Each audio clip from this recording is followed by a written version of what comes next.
Shalom saudaraku, selamat jumpa kembali dengan saya.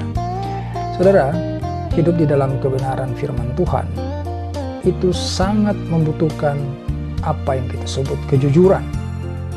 Ya, sebab kebenaran itu tanpa kejujuran adalah omong kosong. Kalau kita ingin hidup sungguh-sungguh benar di mata Tuhan, ya, sesuai dengan kebenaran firman Tuhan, maka kita harus mulai melatih kejujuran.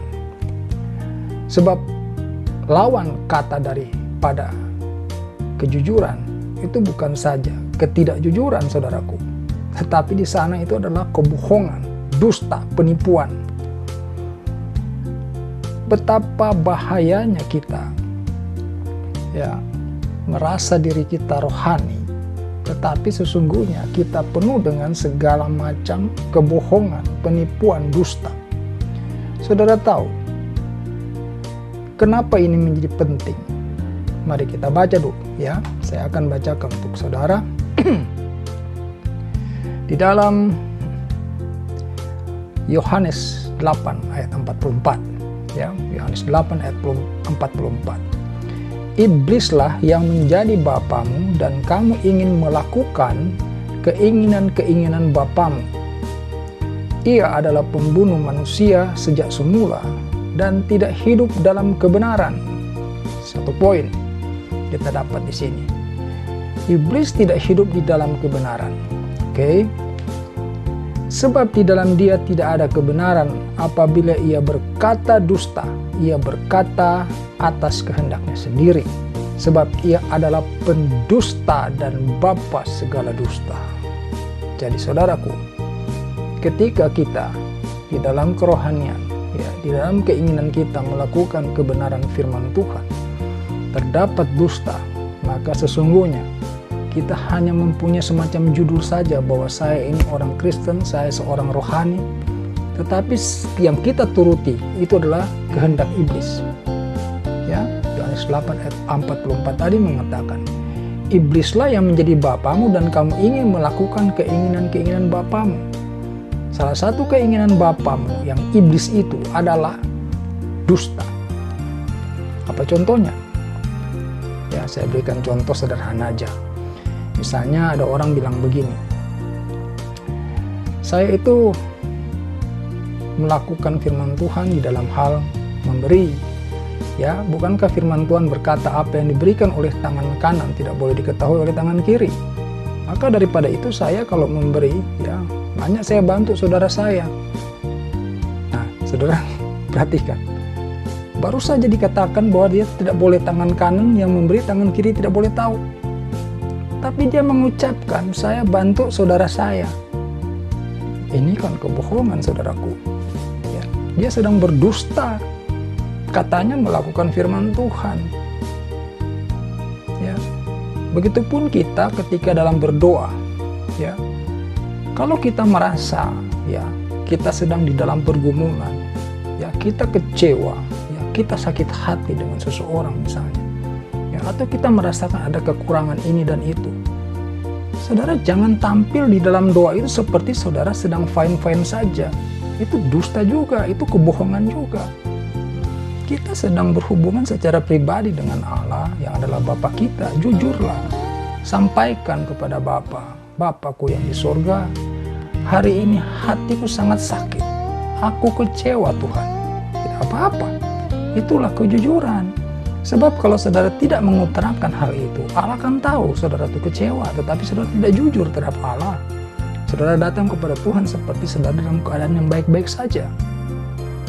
Ya, saudara butuh misalnya uang karena saudara sedang kekurangan.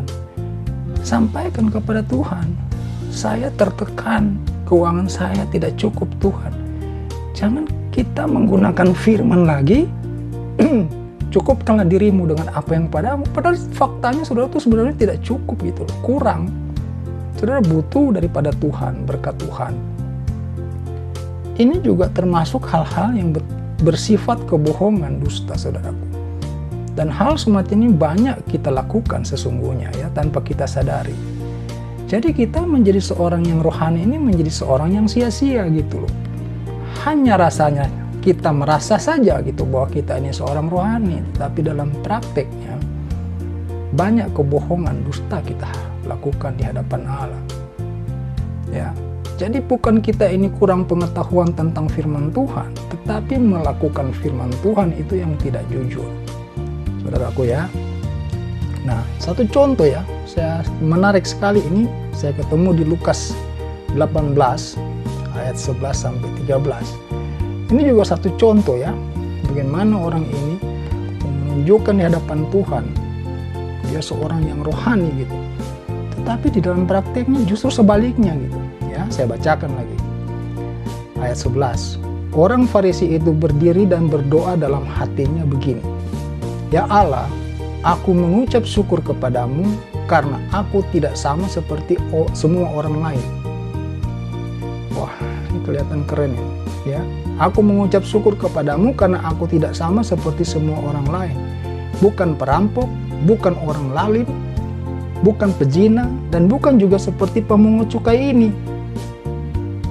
Aku berpuasa 2 kali seminggu. Aku memberikan 1/10 dari segala penghasilanku. Tetapi, perhatikan di sini. Pemungut cukai itu berdiri jauh-jauh. Bahkan ia tidak berani mengadah ke langit. Melainkan ia memukul diri dan berkata, ya Allah, kasihanilah aku orang berdosa ini. Ini jujur. Ini jujur. Kasihanilah aku ini orang berdosa. Sementara orang Farisi tadi, dia memamerkan ya, bahwa dia seorang yang baik. Tetapi di dalam kata-kata dia justru dia mengatakan, bukan juga seperti pemungut cukai ini. Mana ada di dalam firman Tuhan kita diajarkan untuk menghakimi orang lain. Ya saudaraku, jadi mawas dirilah ya, waspadalah ucapan kita, perasaan kita, hati kita itu betul-betul kita harus kontrol ya. Kita hidup di dalam kebenaran itu tidak mudah loh. Ya, karena kita di antara tengah-tengah dunia ini banyak sekali menghadapi cobaan, tantangan. Jadi kalau kita tidak fokus untuk menjaga kemurnian ya, firman Tuhan itu di dalam praktek kehidupan kita, kita ini akan menjadi orang yang sia-sia, saudaraku. Ya. Ini yang penting saya ingin sampaikan kali ini, karena saya mendapati ya, menemukan banyak kali hal-hal seperti ini terjadi, jadi saya mau ingatkan. Semoga apa yang saya sampaikan saudara dapat ambil intisarinya, pentingnya kita itu untuk jujur di hadapan Allah. Ya saudaraku, kiranya renungan ini memberkati saudara. Haleluya. Amin.